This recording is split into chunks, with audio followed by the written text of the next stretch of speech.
start off with Sierra this hour, and Sierra is in Utah. Hi, Sierra. How are you?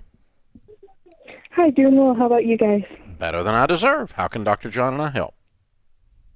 I took out a student loan my first year of school. I'm still currently in college, and I didn't qualify for one that didn't accrue interest. I now would qualify for one that doesn't accrue interest.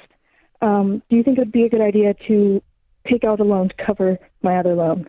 When are you going to finish school? 2 years. And how much is the loan that you currently have? $5,000. And what's the interest rate? I don't know. Okay.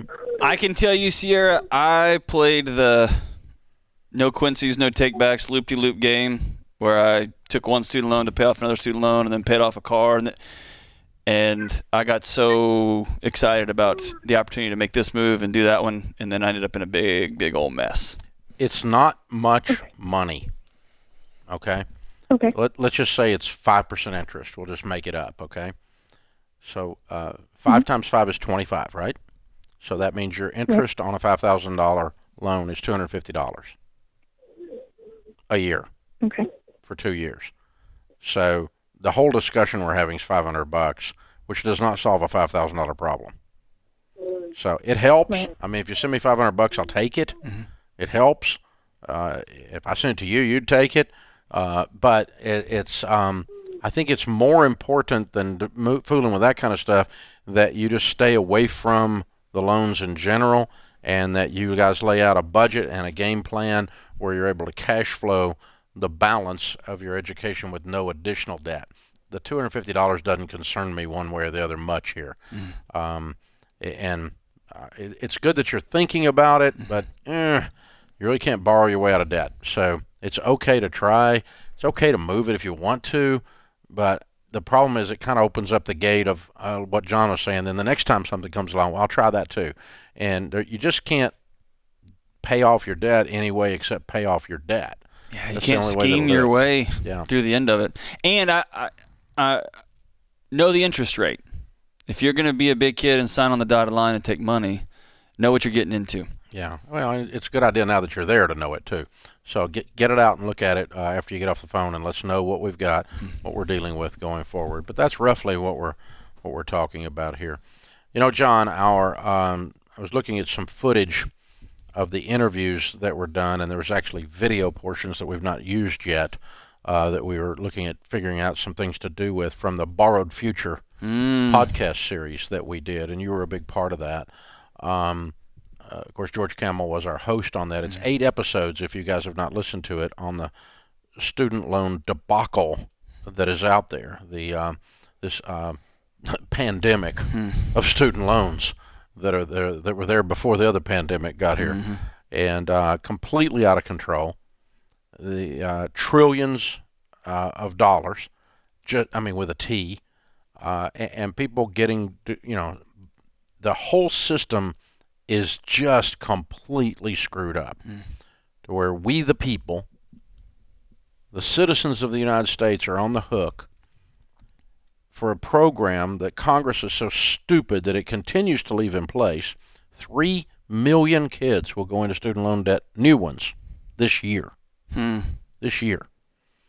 And here's how stupid it is. We, the people, are so bad at banking that we will loan an 18-year-old $100,000 unsecured with no explanation as to what he's going to do with the money or she's going to do with the money, no guidelines that it has to be spent on an education that's actually freaking usable, with no understanding of how it might be paid back. Any other banker that did that would be fired for incompetence. But you and I, as taxpayers, do that every day. We don't let that kid buy a gun. We don't let that kid buy a beer. But here's $100,000. Go get them. Make good decisions. Make good decisions. God almighty. Be smart. Hey, here's $100,000. Be smart. Use your best judgment that we have also collectively said you have none of.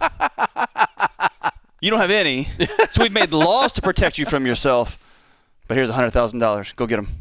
Go get them. Yeah, we know we believe in you. You can do this. I had this thought about 6 months ago. I was thinking,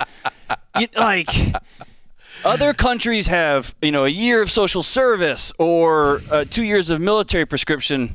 I don't know if that's the right word. They make you be in the military for a few years. And we give you $150,000 and say, use this wisely, young man. Be wise. Use this wisely. Be wise, 17-year-old. Be wise. And we'll give you to you about 70-ish or so to pay it back. Ready? Go get them. Sick them. Halfway through. Get a degree. Halfway through, you can have a beer. Go get them. Get an Ivy League education in left-handed puppetry. Go get them. Yeah. Go get them. Yeah. Let's go to a famous school and get a really dumb degree. Sometimes when I'm just going for a walk by myself, I gotta just shake my head, say, "Man, I hope they colonize Mars soon."